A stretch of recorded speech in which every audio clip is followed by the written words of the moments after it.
প্রিয় প্রিয় মিস্ত্রি ভাইরা, আপনারা যারা আমাদের বাঙালি কাজ করছেন, দেশে কাজ করছেন, এই যে দেখুন আমরা কেরালাতে ভাড়া কেমন করে ফেলছি উপরে কাজ করার জন্য। ঠিক আছে, আপনারা বাঁশ দিয়ে আপনারা ভাড়া তৈরি করেন, বাঁশ দিয়ে ভাড়া করলে খুব রিক্স হয়ে যাবে।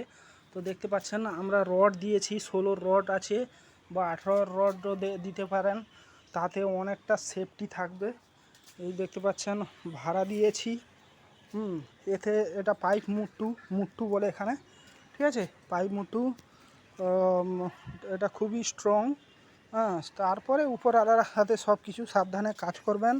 প্রিয় মিস্ত্রি ভাইরা, আপনারা বাঁশের মুট্টুতে কাজ করবেন না, বাঁশের মুট্টুতে ভাড়া ফেলবেন না, তাহলে খুব রিস্ক হয়ে যায় ওতে। এমনি কাম্বি দিয়ে দেবেন, কাম্বির ওপরে পাইপ থাকলে পাইপ দেবেন।